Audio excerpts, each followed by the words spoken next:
want to remind you that God created marriage before sin came into the human race, according to the Bible. If you believe the Bible story, which I do. And Adam and Eve had a wonderful marriage, and they met each other's needs, and they were very much in love. And then, if you remember, sin came into the Garden of Eden. Remember, sin was not just sin, it was a spirit of self. Before sin came into the human race, they were serving God and each other.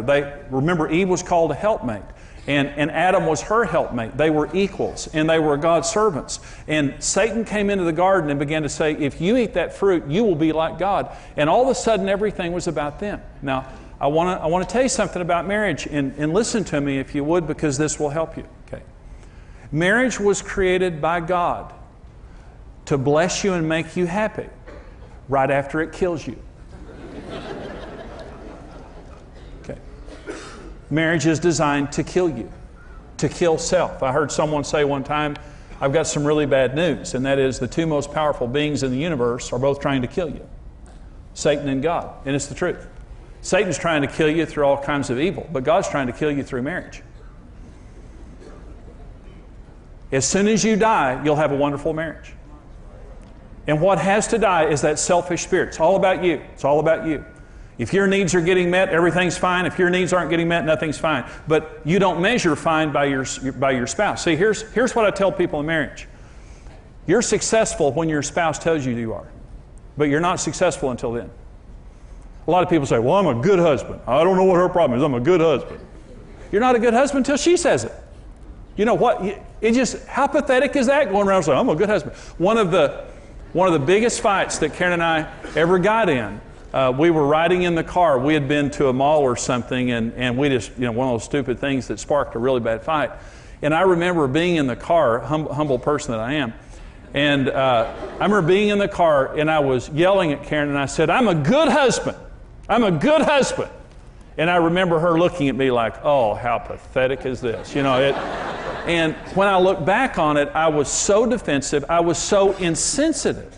And the reason that we were fighting is because of insensitivity. Selfishness is just, it's all about me. It's all about my rules. It's all about what I want. It's not about you. I don't want to have to be sensitive to you. I don't want to have to sacrifice to meet your needs. And here's what happens, because typically when you get into marriage, it's either wonderful or terrible. It really is. I mean, marriage is either the most wonderful thing in the world or the most terrible thing in the world. It just depends on if the spirit of self has died yet or not. And when Karen and I got married, we were miserable. And I played golf all the time, and I worked all the time, and when I came home, it was all about me and my needs, and I didn't care if Karen's needs were getting met, and she would constantly ask me if I would do certain things, and I just didn't want to. And I'd say no, but I wanted her to do the things that I wanted her to do. And the night that our marriage was healed, I told her to get out of the house. We had a big fight because I was so selfish. It was all about me. I was very dominant. And I dominated our home, and I dominated Karen. And I remember we fought, and I said, go in there and get out of the house and go back to your mom and dad. I'm sick of you, and I'm sick of your mouth and all that. Well, Karen went to the bedroom, and she was crying. And I remember sitting, I was a Christian, and I remember sitting there just thinking, how do you do this? How do you do this? I'm so tired of this. It's miserable. And that's when I died.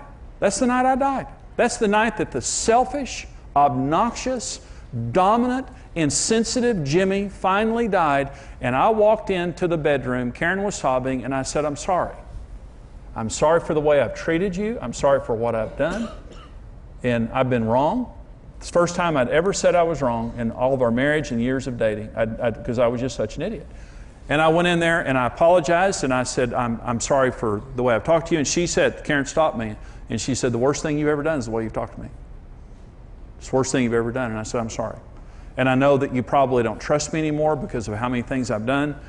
But however long it takes, I'll prove to you that I've changed.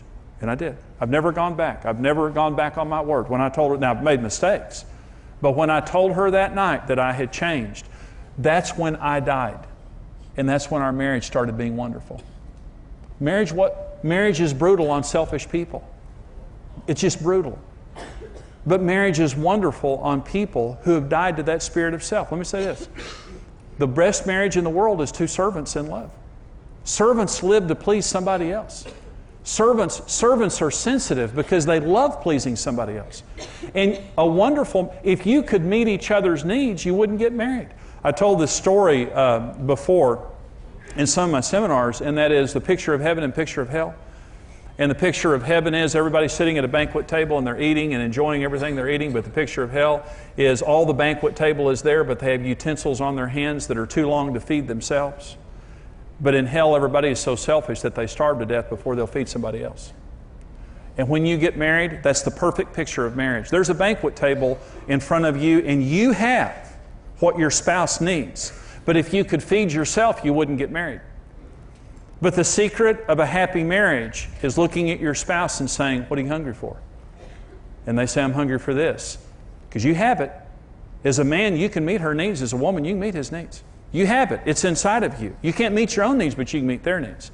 And the secret of marriage is focusing on them, taking what God has given you and feeding them. And the perfect marriage is two people, unselfish people, who love each other and accept each other and listen to each other, and you just spend the rest of your life feeding each other in this yummy, yummy, yummy, oh boy, are you happy? Oh my gosh, they're just feeding me, my mama.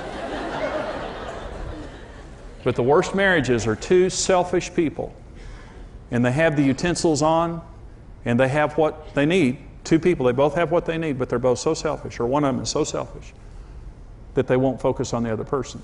And I promise you this, marriage was designed to bless you and make you happy right after it kills you. Thank you for joining us. Partner with Marriage today and receive the Marriage on the Rock series on CD or DVD. Follow your interests and get social by connecting with Jimmy and Karen and the Ministry of Marriage Today on Twitter. Marriage Today's latest book, Happy, Happy Love, will supercharge your marriage with practical tips, wisdom, and inspiration for every stage of marriage. Visit happylovebook.com.